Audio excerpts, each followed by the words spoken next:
Hi there and welcome to my channel. Today's project is for the VIcki Boutin design team and I am so excited to share this layout. It's a combination of art journaling and a nice picture of my son. To start with, I am using the foundation paper and I've already had pre-yesso this page. I've yesso a lot of pages, so I have them ready for the go. Now my idea is I want to document this picture, but I want to have something really, I want to say very artsy at the back. And again, as most of my layouts, I start with no plan in mind. All I know is that I want a lot of mixed media layers.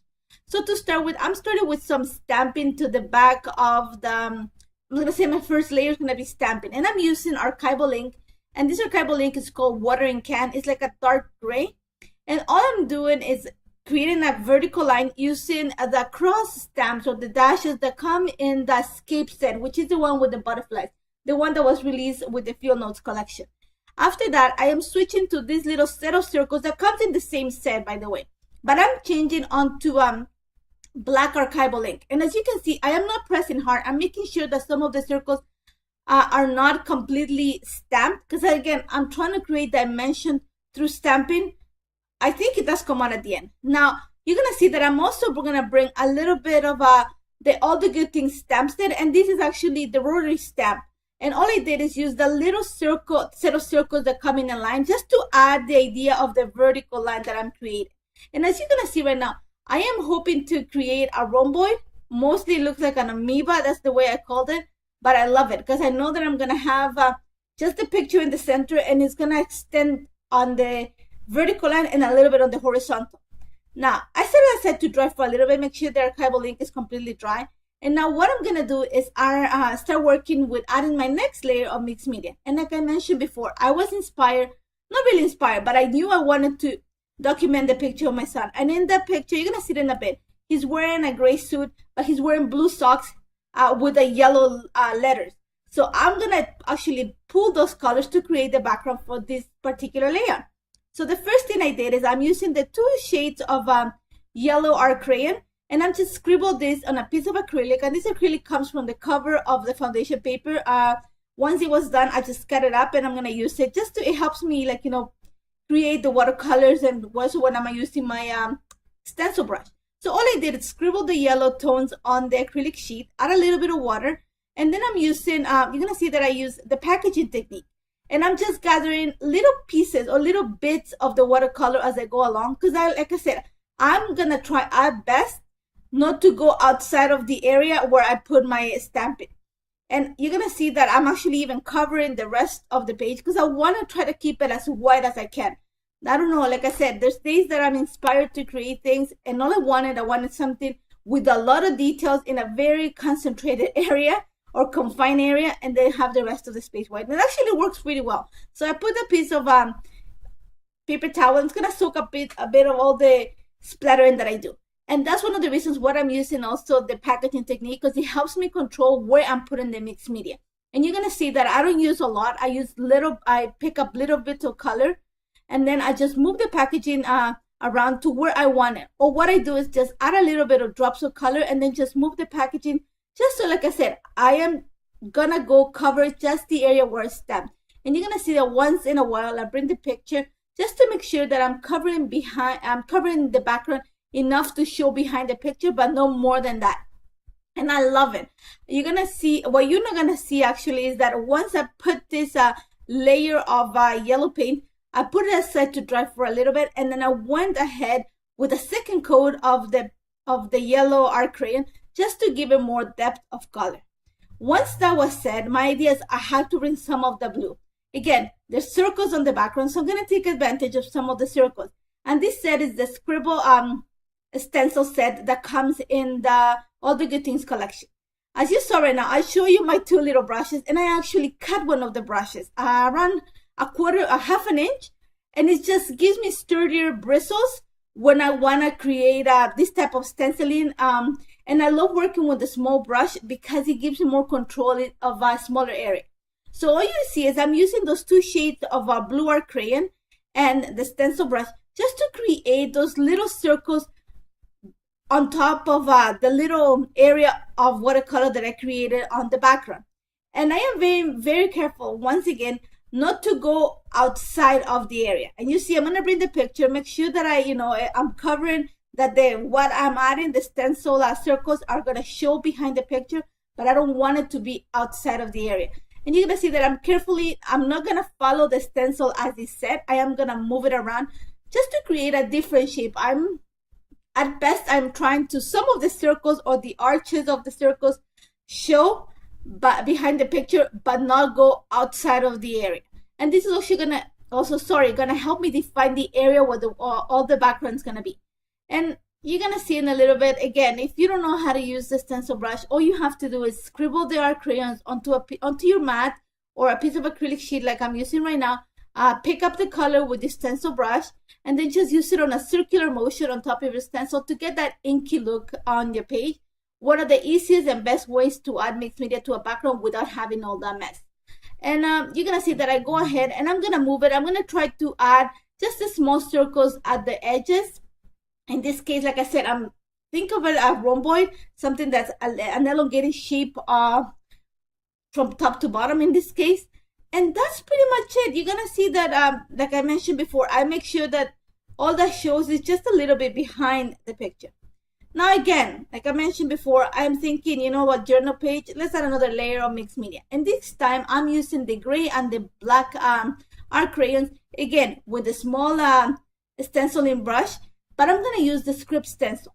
This time around though, I wet a little bit of the brush. I wanted something, first of all, I wanted the black to be deeper in color, but I wanted it to be more fluid. I didn't want it to be not to have the same look as the circles that I added. And you're gonna see that I add a little bit of water to the crayon, or I wet my brush, and that's just gonna help me to give this little bit the look of the script lines is more of like, it's not as crisp. It tends to move a little bit more because there's fluid in it, so it tends to run a bit and it's a little bit darker, but I love it. So I'm gonna set that aside to dry completely, and while that is drying, I'm gonna go ahead and start building layers behind my picture. And it's gonna take at least 3 or 4 layers of paper. The first paper is one from the 7x10 paper pad from the All the Good Things collection, and I love that blue. I think it's gonna actually pick the color of the socks. And then I'm gonna bring some of that yellow. I wanna make sure that those 2 colors are present so it brings the details of the picture. And you're gonna see the picture. My son's wearing I told you, those blue socks with the yellow writing that says nerd at the bottom, and I actually bought them those socks and he loves them.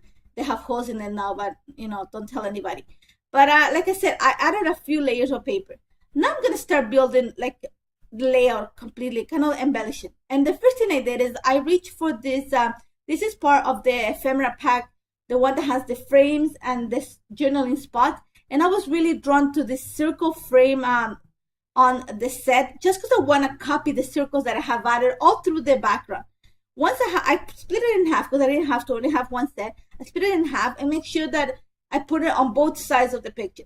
Then I'm adding just little pieces of paper from the colors that I'm using. And this comes from the Field Notes collection. And after that, there's a few layers of foam adhesive in between the layers. So you're going to see that there's quite a bit of left in between the layers. And then I'm going to go ahead and glue it straight to the center of the background that I created. Now, once that was done and I took it off camera to go get a coffee, of course I forgot to turn on the camera. But as you can see, I'm just going to start embellishing the page. And I'm taking advantage of the chipboard stickers and a few of those little puffy stickers, those little black ones. I love the fact that it has the same look as the background. So I'm adding a few of them. And you're going to see that I add these 2 clusters. I am taking advantage. I'm only going to use yellow, white, blue, and black in this layer. I'm trying not to go away from those colors. I want to be very true to this layer, and I think if I take advantage of those colors, everything's gonna pop, especially the picture. Now I'm using a few stickers from the Field Notes collection just to add a few clusters to the top and the bottom of the picture. I want to make sure that the form that I created with the background, it continues with the clusters. So this is my way to elongate the picture from I'm gonna say from top to bottom. And you're gonna see that I added some hearts and I painted in blue with a bit of art crayon, and some of the word stickers, and I painted in yellow with the art crayon. And all I'm doing right now is using a few of the little circles that come in the puffy stickers just to elongate the shape in a way. Now, once I have this ready, pretty much my layer's ready, I want to add the title. And I had this idea of adding my title pretty much on the same shape, but just a small triangle opposite of the opposite corner of the page, making sure that the tip of the triangle was going to point at the exact middle of the page. I know I'm going very technical, but I had this idea of like kind of two rhomboids or two amoebas joining in the middle, and I knew that I can do it. Now, as I said before, I wanted to keep as much as the white space that I could of this layout. So my idea was, okay, where am I going to put my lines of journal? So I decided to actually create a hidden pocket, and this is going to help me actually create that. So the first thing I'm going to do is I'm going to work and I'm going to create the same type of background that I did for the one behind the picture. But this time around, I started with a little bit of watercolor. And I don't think if the video shows, but I had trim around, I'm going to say a half an inch from the left hand side. When I'm adding right now my mixed media, I trimmed around a half an inch. So you're going to see right now that I am building some of the background, and I'm adding a bit of mixed media, the yellow art crayon, just to create the same shape that I have. Just think of the triangle, and you're gonna see that I'm gonna distress this side because, like I said, I have cut a half an inch, and I want to take advantage of this side to add my title, and that's my lines of journal. I added into a tag, and I think I want to take advantage of this triangle to add my title and also serve as my I'm gonna create a pocket to hide my journal. So my idea is I am going to cut a slit right at half of the page, of the edge, and I'm going to actually fold in the sides, and that's where I'm going to hide I'm going to tuck in my little tag. You're going to see right now, again, like I said, I am following the same steps that I did to create the background behind the picture. So right now I'm going to use the blue crayon and the stencil brush just to add a few of the little scribble circles.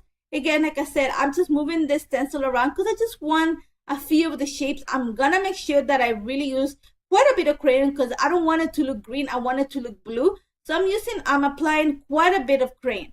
Now, once I'm done and I'm happy with what this little triangle of mixed media looks like, you're gonna see that I'm gonna use the leftover art crayon that's left in the brush, and I'm gonna go ahead and ink the entire edge. And all I'm doing is just picking up the brush and just kind of like brushing at the edge, because I know that I'm gonna fold it, and you're gonna see that I'm gonna fold it right now just to create my little where I'm gonna hide the tag. But before I do that, I'm gonna go ahead and add a bit of stamping to this side, and I'm gonna follow the same stamp. I'm gonna use the same stamps, or no, follow. I'm gonna use the same stamps that I use to create the background behind the picture.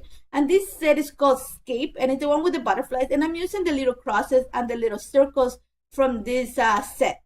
And some archival ink, and this time I went for actually the gray, the watering can, just because I didn't want it to be that deep.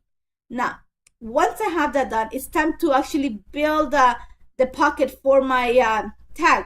So what I'm gonna do is I am actually gonna back this little area with a piece of paper, and this one is from from the Field Notes collection, and I love the blue that's behind it, and it's the one that comes with the journaling spot.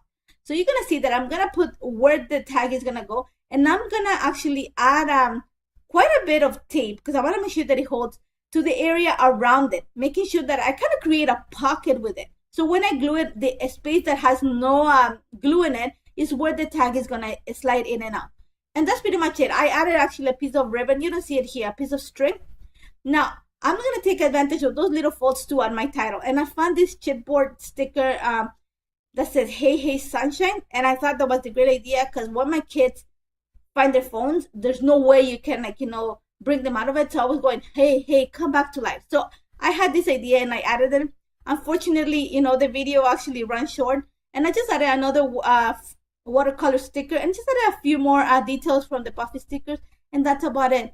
Love how this turned out. I added a few gold drops to just to add to the shape of it, and love how this turned out. Love it. I hope you try it. If you have any questions, don't hesitate to contact me. Make sure you check out Vicki's stuff, and I'll see you in the next video. Take care.